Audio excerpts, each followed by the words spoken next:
Hey, security peeps, we are back again here with the Breaking Into Cybersecurity webinar series.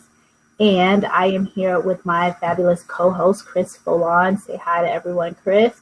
Hey, everyone. And I am also here with Pushkar Sane. And he is, say hi to everyone, Pushkar. Hey, guys. Hi. And he is with us from Toronto, so we're really excited about that.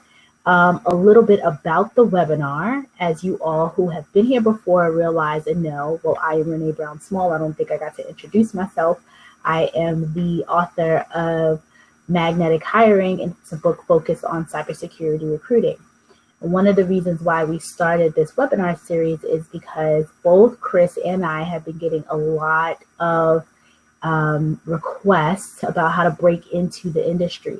And so over the last, I think this is our 7th or 8th person interview, we've been interviewing people specifically who have broken into the industry within the past 5 years. And we focus in this space within 5 years is because we want it to be relevant. We want you to understand and learn from people who are doing it just like you, who've just recently broken in. We don't want, folks, we do understand that some of the seasoned professionals can provide insight. However, if they've broken into the industry 15 or 20 years ago, or even 10 years ago, it's very, very different than how it is today. So that's the reason why we have this webinar series. We're super excited to learn about everyone's diverse backgrounds and what they've been doing. And so I'm going to jump in with Pushkar. We are so excited to have you. We want to know what made you get excited about security. Like what was it that made you say, this is the industry I want to be in, and how did you break it? Hi, I would start with thanking Renee and Chris for giving me the opportunity to be here. Just a minute, let me just... We can hear you.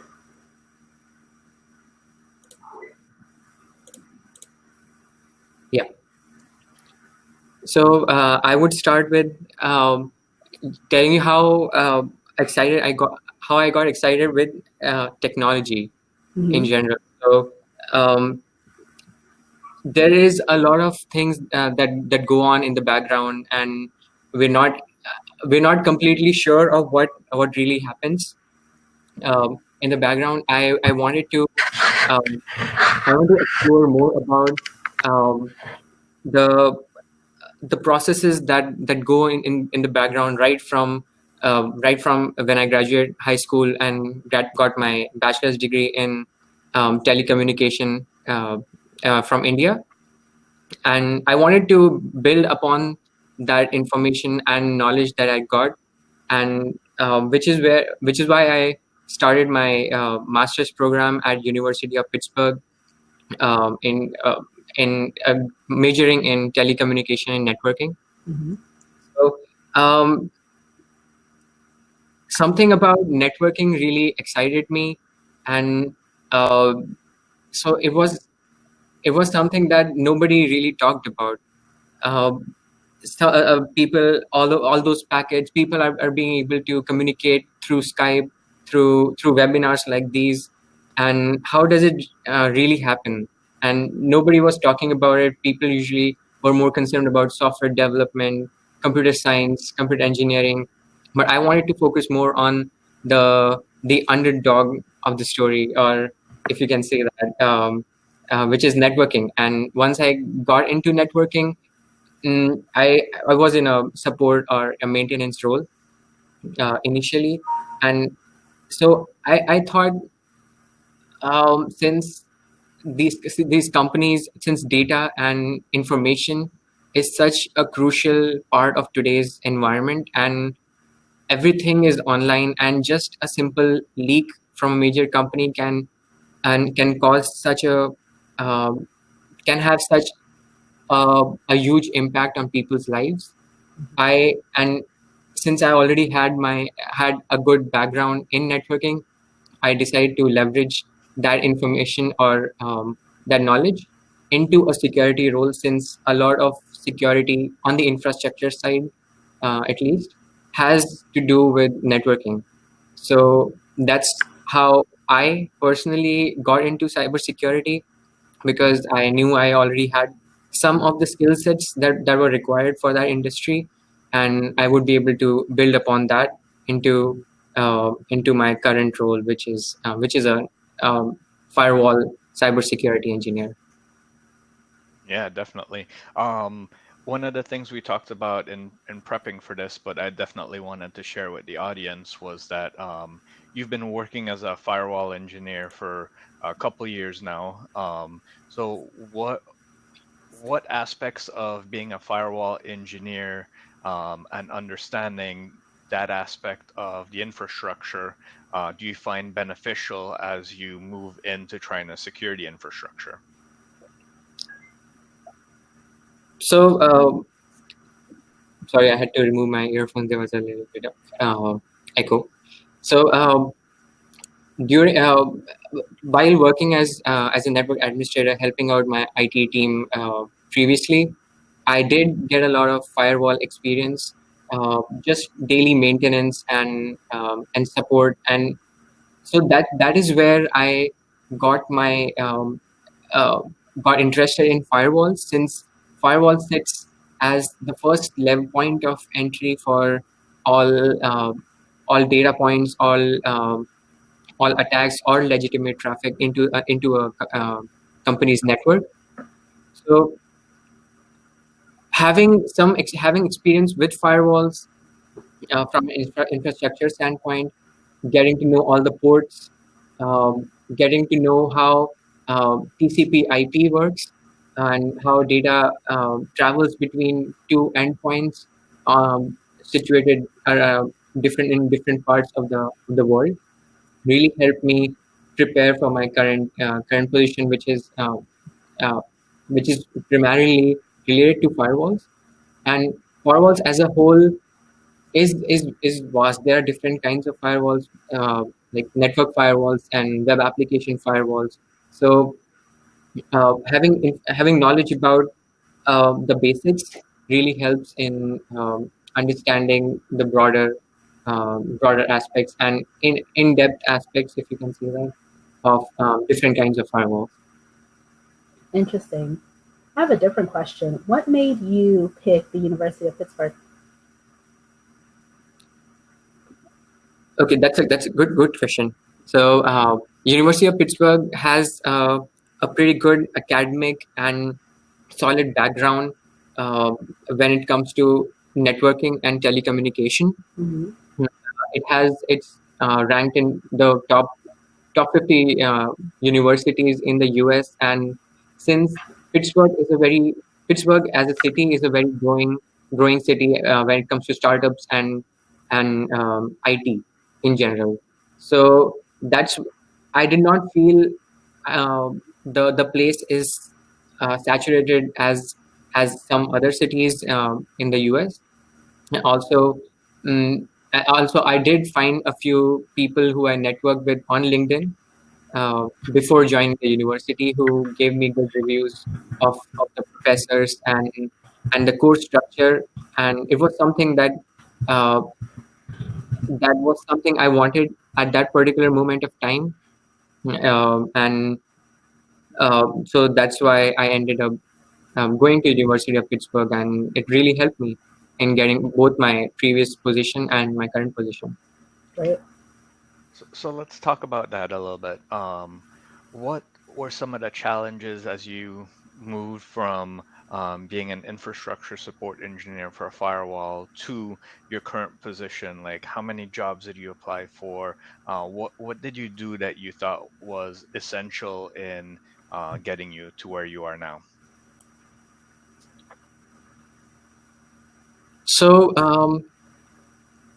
from an infrastructure support engineer or a network administrator,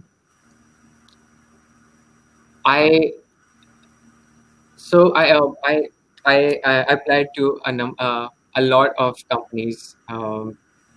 So about 150 or 200 resumes in total. I had to put on LinkedIn and on Indeed.com, Glassdoor, but even though I did get a few interviews, but nothing nothing good came out of it. I did get into the final rounds of companies, but unfortunately, I was not able to get that security position that I wanted.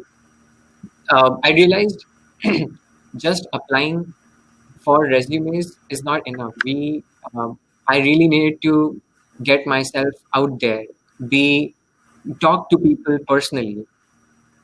They can know, recruiters can know about you by looking at your resume, but putting a face to the name goes a long way in the recruitment process, and also in the networking process. So I looked up tech meetups around my area. I came to know about hackernest.com, which is a tech meetup that was initiated here in Toronto, but now is in different cities around the world, including several cities in the US as well.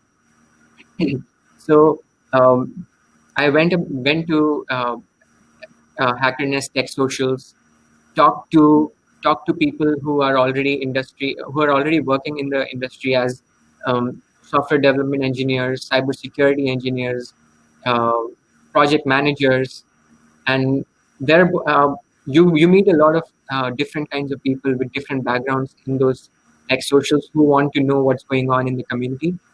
And so talking to people like these, and I also got my resume with me, just asked them to critique it and talk to them about my interests, and and ask for this advice and suggestion as to how my job hunting process should be, and if they had any open positions.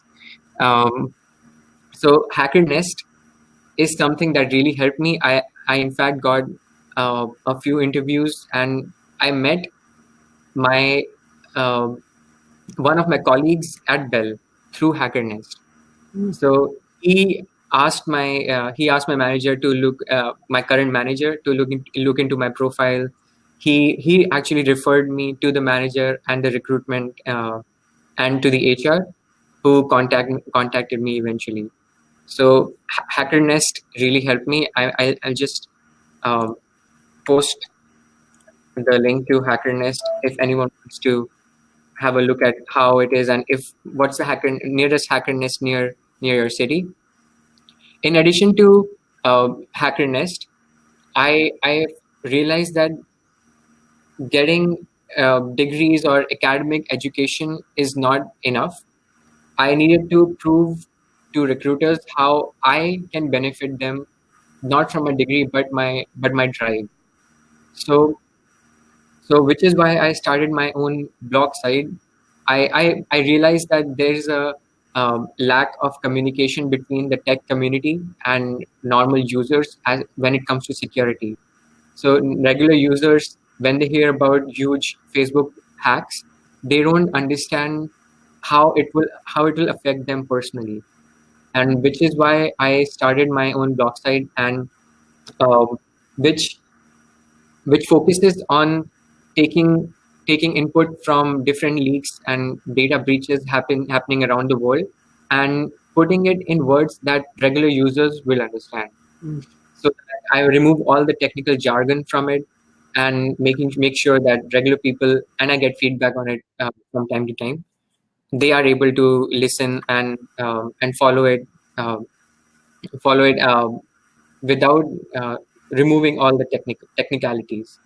So I'm not asking people to just create websites, but think of ways how they can show the recruiters, apart from certificates or degrees, as to how they can help people. Volunteering or doing personal projects really goes a long way in the recruitment process. No, that's fantastic. I mean, some of the points that you made were made by Cornelius last week, and the other former guests of the show, because we talk a lot about the networking aspect. So you went out there, you applied to 150, 200 jobs and had multiple different resumes. I mean, or, submitted your resumes. But ultimately, what really got you into the position you're in today is by A, networking, B, networking at Hacker Nest, which I haven't heard of before. So I'm excited to actually learn more about that. At a place where other security professionals in the community are. And so, we want to just reiterate that a lot of times people struggle because you're behind the screen and you're in your computer and you're applying to roles and applying to roles, and you may get through and you may get past, but really, truly networking is key when it comes to breaking in, especially in that first role, because people see you, as a human, not just a person behind the, keys on a keyboard. And you're able to truly build relationships in these different organizations. And then it's going to lead to, where you are today at Bell. So that's fantastic. Great story. Yeah, I wanted to bounce off something that you said, that understanding the core fundamentals of networking and how that helped you understand the bigger picture, and that paired with your blog, where you would translate events, take out the technical jargon, and be able to break it down for the everyday user. It kind of goes along with, if you can't explain it in a simple manner, then you don't truly understand it. And the fact that you've gone that far to be able to translate those events into that sort of simplicity speaks a lot to your understanding, because you truly have to understand these events if you want to be able to break it down like that. Yep, exactly. That was my whole purpose of starting my own blog, as to help people, teach people, raise awareness about security. So that's something, that is what my drive is, as working, as my work in cybersecurity, which is keeping people safe, as well as raise awareness about different issues that are currently going on.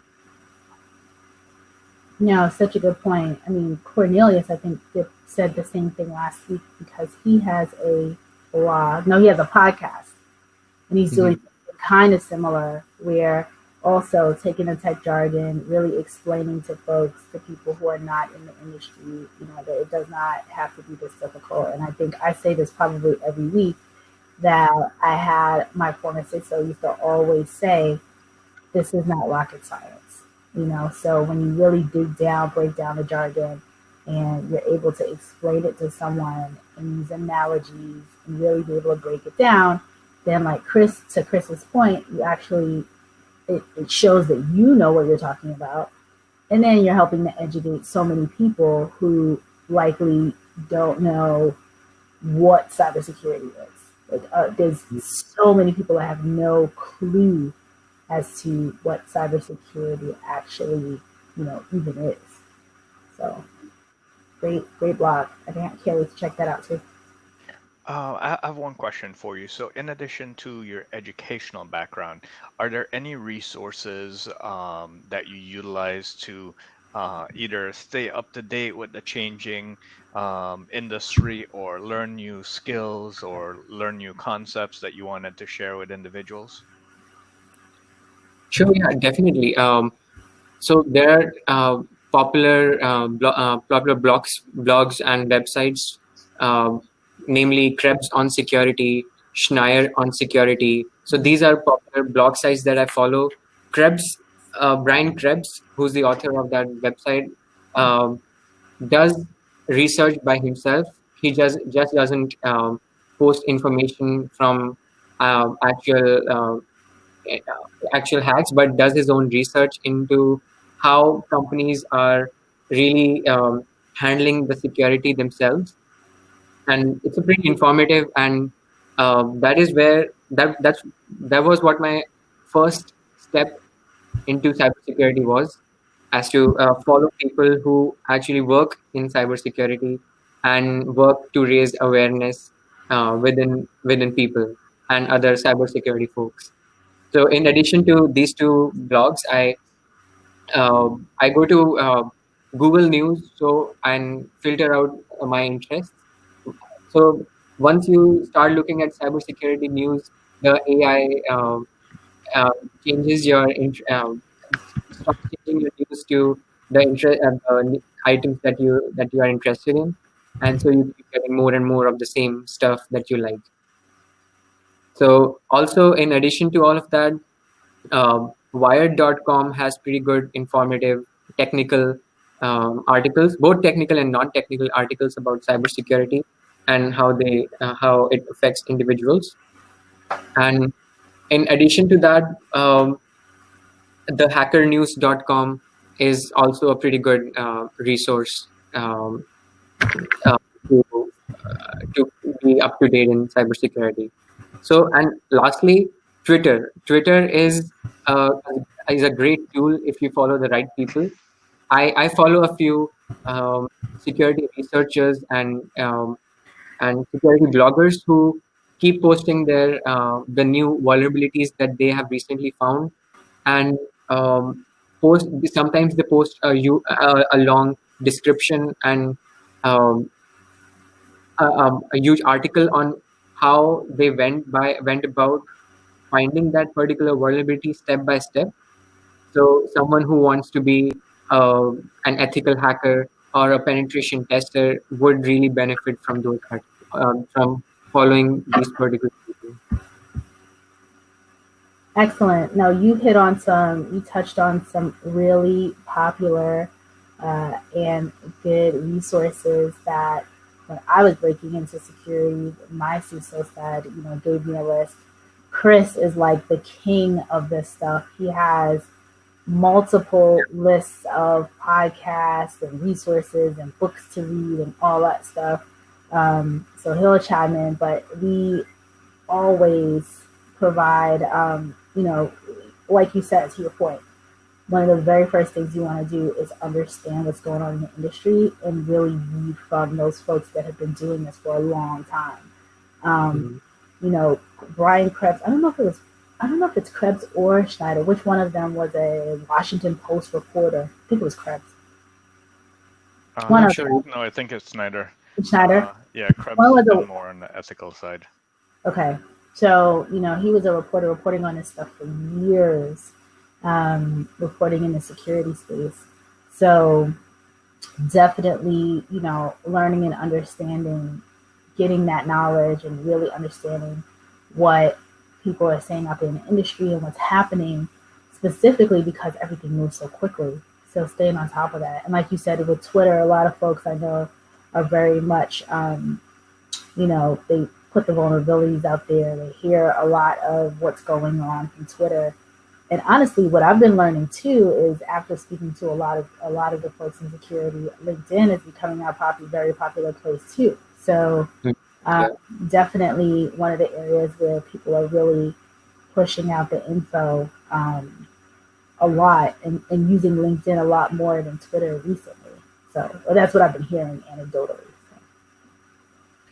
Do you have any resources that you wanted to recommend that you might have used for training or learning new skills outside of keeping up with the changes in the industry?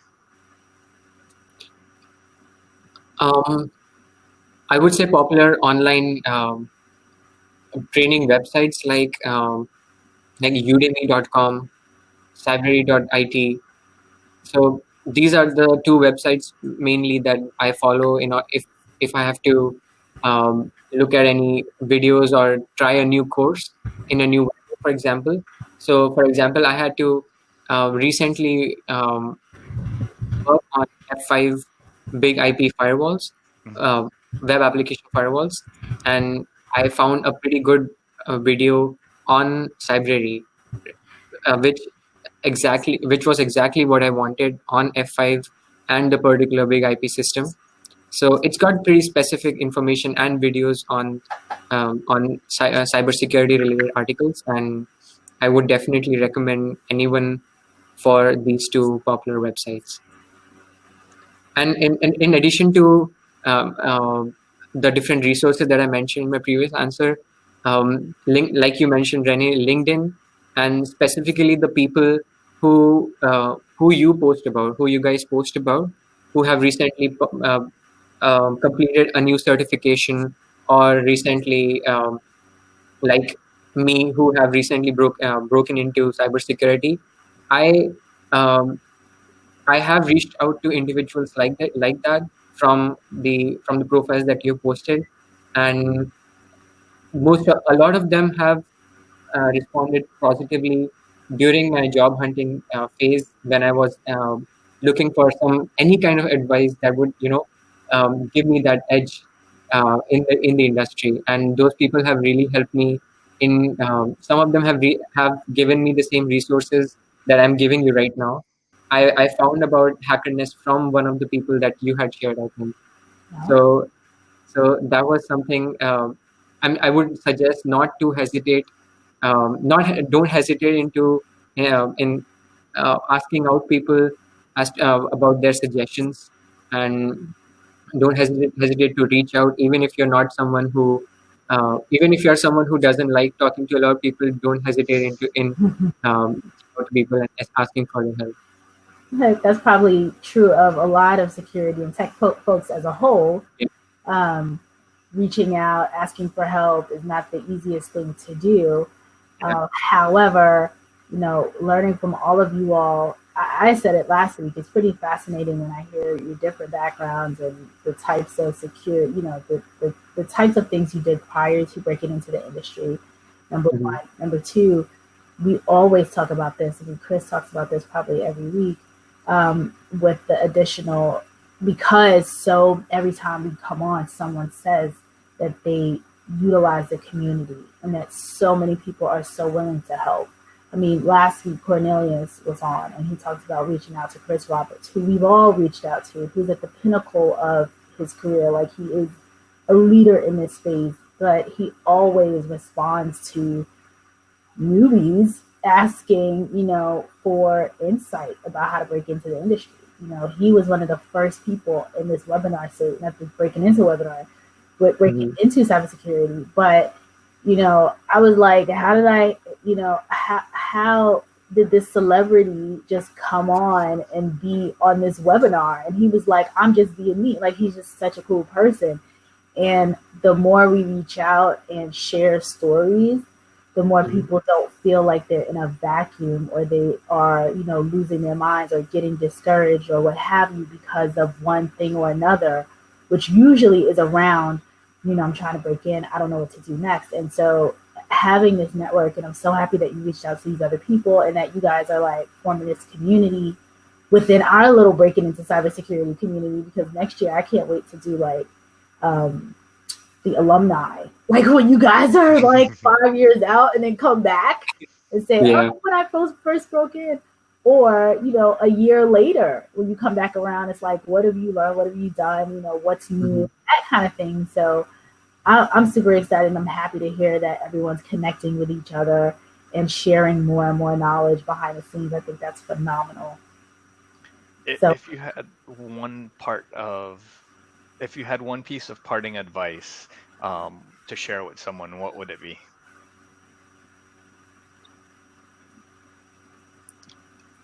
My one piece of parting advice would be to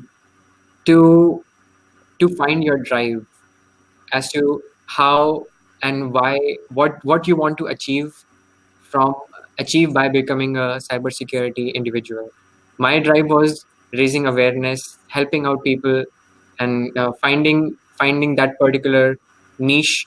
Or I wouldn't even say niche. There are loads of people who don't have any clue about cybersecurity, like you mentioned, Renee. And I wanted to help those people and raise awareness at the same time. So I would just suggest or give an advice that people need to find a drive as to what excites them and interests them, and what particular area they want to focus more on. It's good to have a good background, but we also need to be able to know where our skill set is going towards, and what if we are able to meet our end objective, or if you can say who what our main goal is. So find that goal and work towards it. Awesome. Great parting words of wisdom.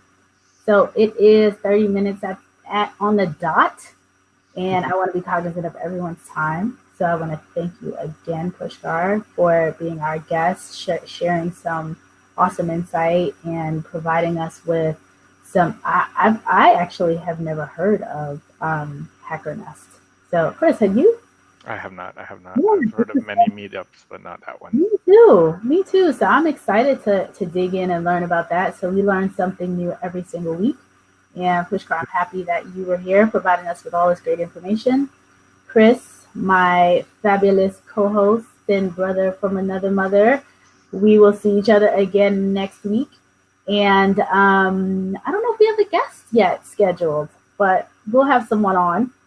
I look forward to doing this again. And everyone take care. Have a great week. Have a great week, everyone. Bye, everybody. Okay.